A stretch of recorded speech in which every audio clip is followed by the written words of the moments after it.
Yaylıq salar ayrılığı, gülüm gözəl oğlan ver yaylığı.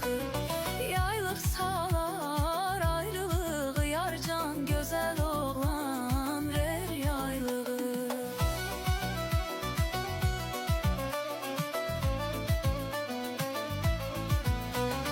Yaylıq alıb sarı yaylıq, mən